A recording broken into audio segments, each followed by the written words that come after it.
Zoledronic acid is one of the bisphosphonates.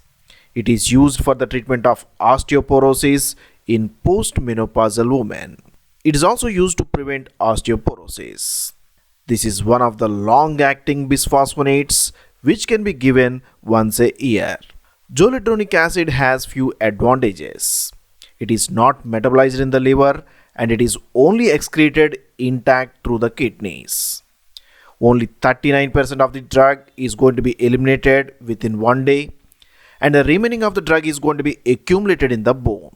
It is slowly released back into the circulation after a few years during bone resorption. This is one of the long-acting bisphosphonates. Therefore, this medication can be given every year to treat osteoporosis in postmenopausal women. Another clinical use of this medication is in the treatment of Paget's disease. It is a bone disorder where the bones grow larger, however they are weaker than normal. This is due to the disturbance in the recycling and formation of bones. Osteoclast cells break the bones more rapidly, whereas osteoblasts produce bone formation more quickly, forming abnormal and weaker bones. In such conditions, zoledronic acid can be given along with calcium and vitamin D supplements. This medication can also be used to control glucocorticoid-induced osteoporosis, both in the men as well as in the women. Zoledronic acid can also be used to control hypercalcemia of malignancy.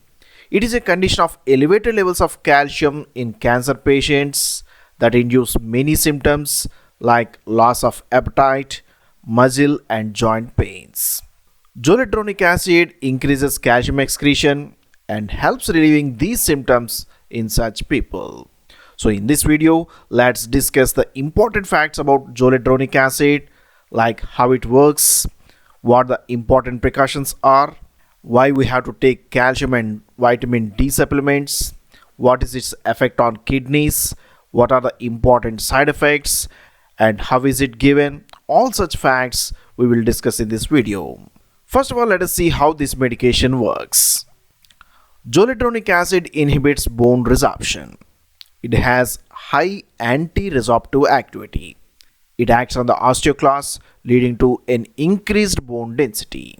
It selectively binds to hydroxyapatite crystals in the bone, where it is accumulated and it is stored as an inactive drug in the bone.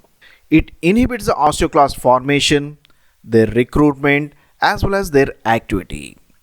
It also promotes osteoclast apoptosis, which removes abnormal or damaged cells. It also prevents tumor cells from binding to the bone.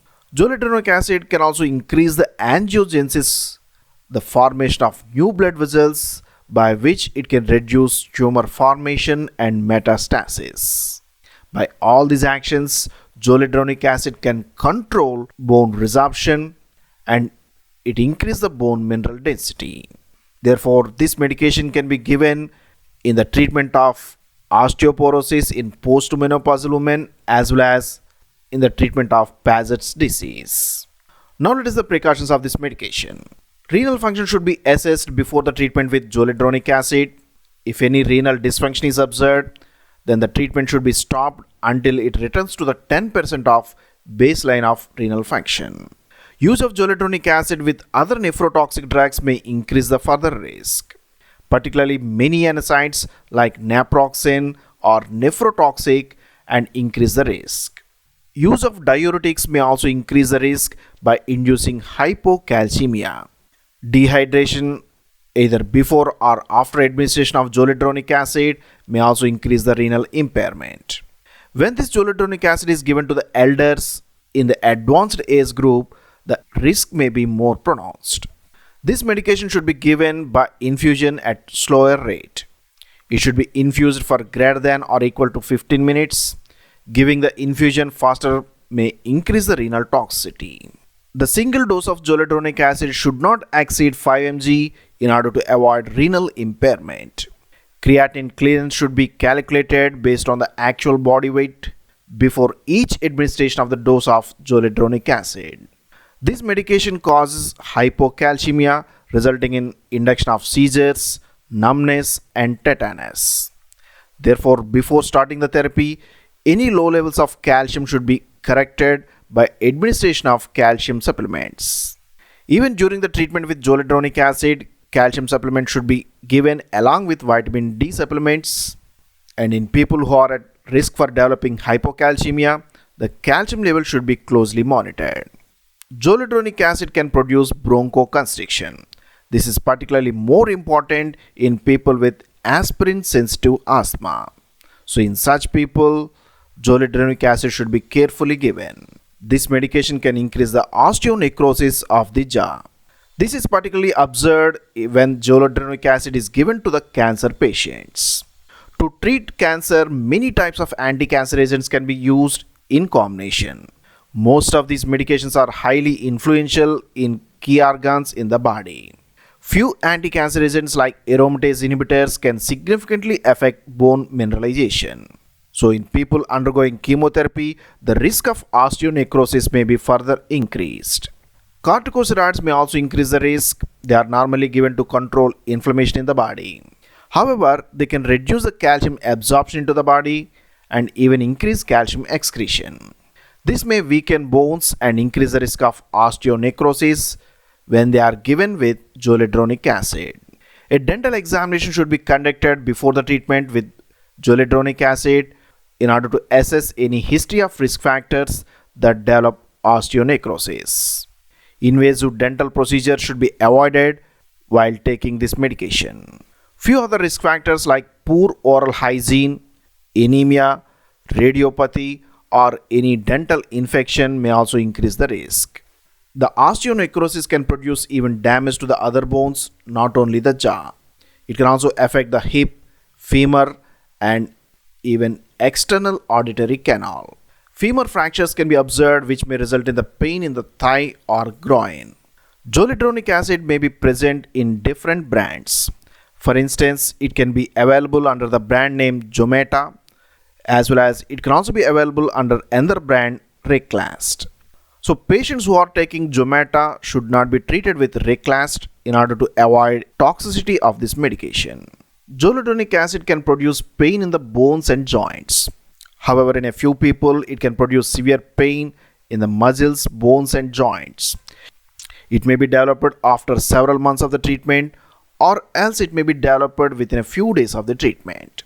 In case of severe pain, the use of zoledronic acid should be stopped, where the symptoms may slowly recover after stopping the dose of zoledronic acid.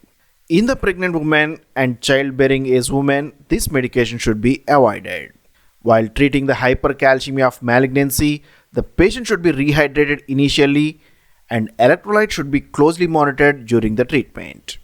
In the people with Paget's disease, developing hypocalcemia after use of zoledronic acid produces a significant risk.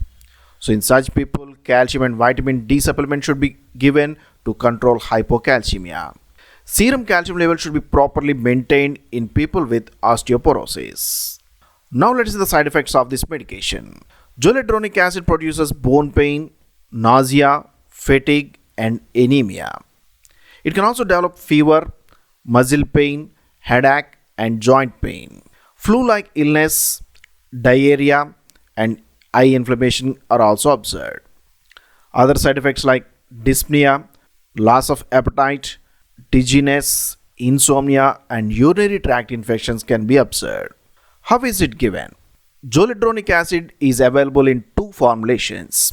Under the brand name Reclast, it is available as a solution for infusion at a strength of 5 mg per 100 ml.